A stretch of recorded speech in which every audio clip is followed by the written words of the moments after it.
Hey everyone, welcome to episode 295, Withdrawals from Your Love Cup.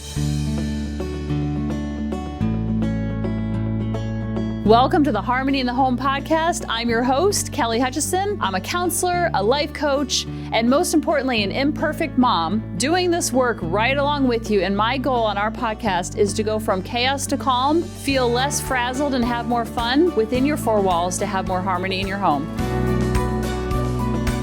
Hey everyone. So I always talk about our love languages, and I always talk about making deposits during calm waters. Today, we're going to talk about when you make withdrawals or when people make withdrawals from you. That's a hard word for me to say. Before we start that, I want to talk to you about our sponsor, which so many of you reach out to me about. If you live in the US or Canada, this is an awesome side gig to do. Letter writing to companies. And especially if you're an introvert, because you don't have to sell anything. There are no quotas. You're completely independent. You write letters to companies and you make money. It is so much fun. I thought I was going to do it just as a guinea pig for Lily, and I actually fell in love with it.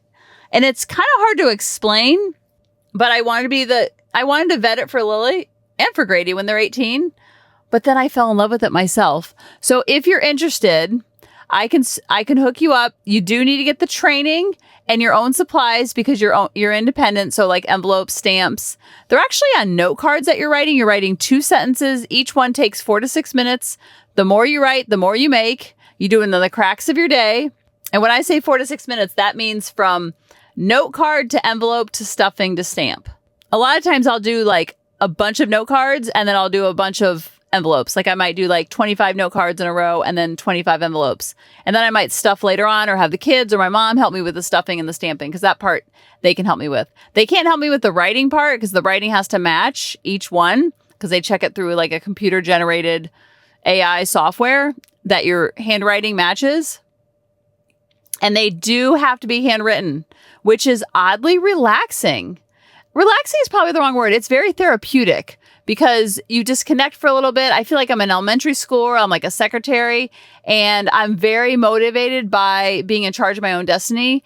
And how many I write is how much I make. So you get $5 per letter. So the more you write, the more you make.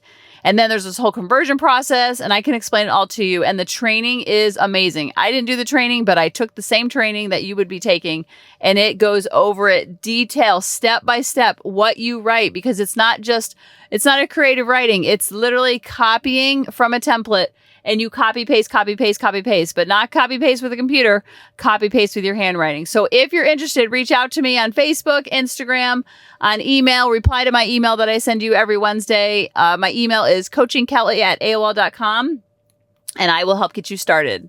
So today we're talking about our love cups. So when you're in a relationship with someone, especially with our kids and spouse, you're going to be making deposits on the regular because we're being conscious and we're being intentional in our relationships. We talk about that all the time on the podcast. Now, if you're in any type of relationship, there will be withdrawals. That is just part of the human experience. You will not go through a relationship all hunky-dory, rainbows and sunshine all the time. Now, you have to know that people within your four walls, they have their love language and we've been over them over and over and over. But in review, the 5 love languages are words of affirmation. That's like compliments, quality time, receiving gifts, acts of service, and physical touch. So usually we give love the way we feel love.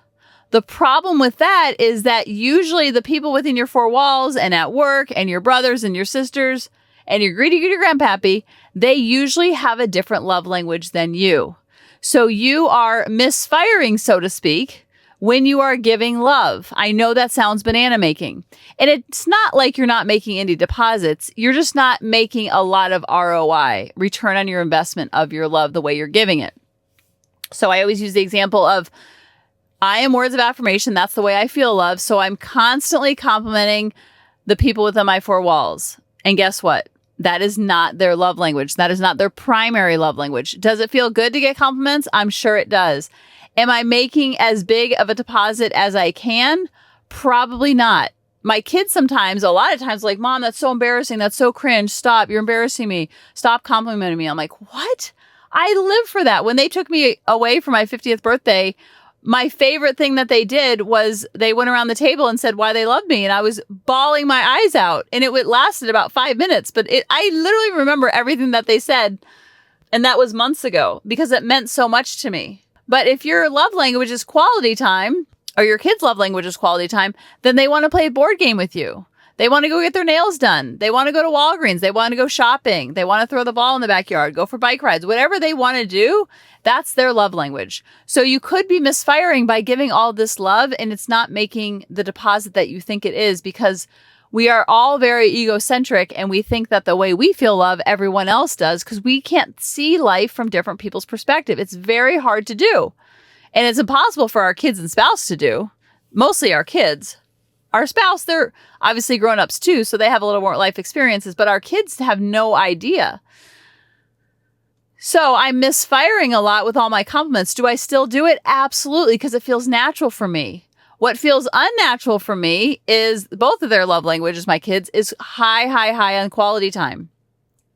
So I have to be conscientious about that to make sure I'm making time to go to the Walgreens, get the nails done, play board games, bike rides, which they don't want to do anymore. But you have to match. It has to be a want match for them too.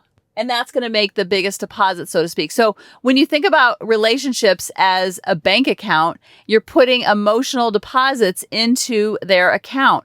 And that's what we talk about on the podcast, is being very conscious of that and being very intentional about it during calm waters. So then when friction and tension and disagreements come up, you have money in the bank, emotional money, so to speak, to pull from, because you've built up that savings account, so to speak.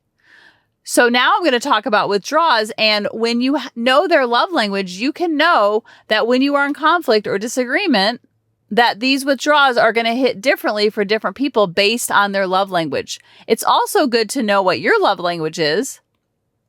And yes, we can tell the other people, but it's better to know what their love language is, because then we know when they're giving love and they don't even know that they're making an intentional deposit.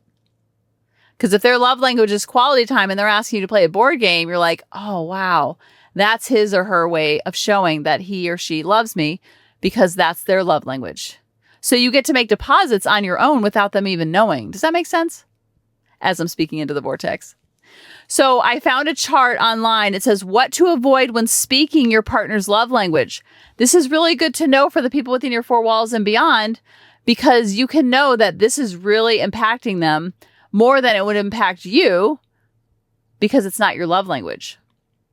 So if their love language is words of affirmation, then you have to be very careful in the way in which you speak to them. Your tone matters. Any type of criticism or judgment is going to make a very big withdrawal from their love cup, so to speak, from their emotional bank account. Overlooking their effort. If they're working really hard on something, or just the day-to-day, and you overlook that, that is a big withdrawal for them. Holding out emotionally, whether you're pouting or you're hiding behind a wall or you're resentful or you're giving them the silent treatment, that is very hard for someone who has words of affirmation as their love language. That's going to make a very big withdrawal. If that's your love language, then then that's why it stings so much more than the person that's actually doing it to you, because it's probably not their love language. So it feels not so damaging to them as it does to you. If their love language is quality time, or your love language is quality time, a major withdrawal for them.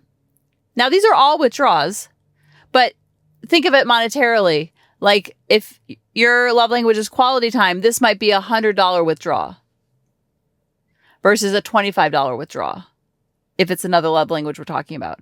So if quality time is your love language or someone's love language within your four walls or beyond, putting your partner last in terms of time is very, very hard for them. And it's very hard for you if that's your love language. If they're working a lot, if they're gone a lot, if they don't seem that they're into you or they're not checking in when they are away. Having little one-on-one time, multitasking while speaking. So if someone's love language is quality time and you're on your phone and constantly multitasking, of course you're going to have to multitask a lot, but not all the time. That is a big withdrawal for them. And it could be for you if that's your love language. The next one is receiving gifts. A withdrawal for someone receiving gifts, if that's their love language, would be forgetting important celebrations like birthdays, anniversaries, Valentine's Day, Mother's Day, Father's Day, Flag Day. I'm thinking of all the days.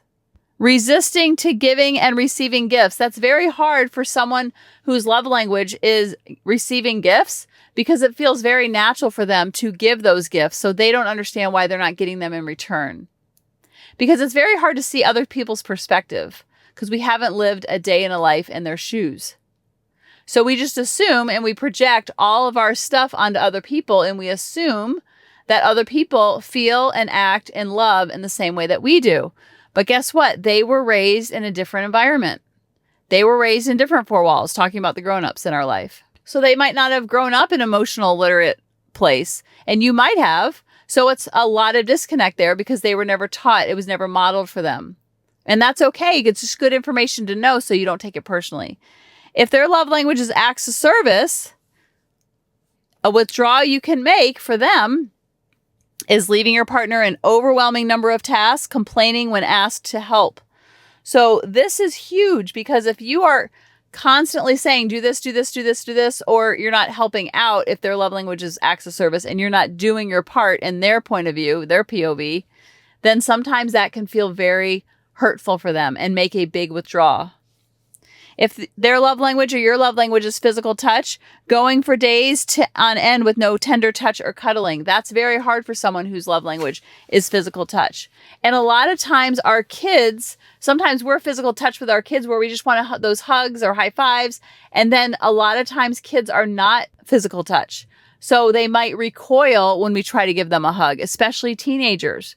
Will they come around? Maybe, maybe not. Their love languages are going to change and develop and evolve over the years, but you have to love the child in front of you based on what you think their love language is. Yes, you can give them the quiz, but sometimes when they're younger, it's hard to give them the quiz for them to understand because they want it all. So for the younger kids, you just look at how they give their babies love, their doggies love, their stuffed animals love, their Tonka trucks love. What are they doing? Watch them like they're zoo animals and study them and watch how they give love. Role play with them. Someone falls down and gets hurt. Have the stuffed animal fall down and get hurt. And what do they do to make the stuffed animal feel better? Are they giving hugs and kisses? Are they going to get a Band-Aid? Are they giving compliments? What are they doing? That's how you can figure it out without them even knowing. So if you want the quiz, I have the quiz for kids and I have the quiz for adults. So send me a message if you would like the quiz and I'll send it to you. And also if you would like to learn how to write letters, get the training to write letters to companies, you can also ping me on Facebook, Instagram, Smoke Signals, or coachingkelly@aol.com. Yes, I'm still on AOL. I don't think I'll ever let go of AOL. I met David on AOL. Actually, I didn't meet him on AOL. I met him through my sister, but we chatted on Instant Message in 1999 when we met. Can you believe that? So I have a very soft spot for AOL, and everything in my life is attached to my emails. I have kelster5@aol.com and I have coachingkelly@aol.com. So I am very attached to these emails. And Kelster5, just to let you know how old that is, that was the nickname given to me when I was in college playing soccer at UCF. Was Kelster, and my jersey number was always number 5.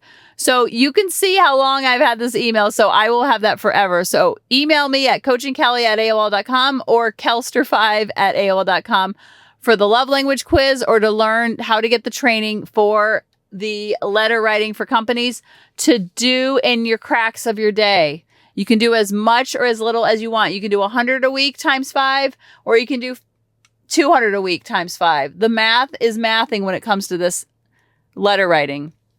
So if you're interested, send me a message. I love you guys and I'll talk to you next week. Bye-bye. Hey mamas, thanks for listening. If you had any ahas, clicks, or those lightning bolt moments while listening, you have to check out my free parenting bootcamp, where we take all of this to the next level and we try to create even more awakenings for ourselves so that we can connect more with our kids and never yell at them again. You can sign up at www.coachingkelly.com. And if you really want to fill up my love cup, send me an email of what your aha was, what your click was, what was that lightning bolt moment while you were listening. I want nothing more in life than for you to have harmony in your home and to learn how to be an imperfect mom like me which allows your kids to be imperfect too, each and every day. Thanks for listening.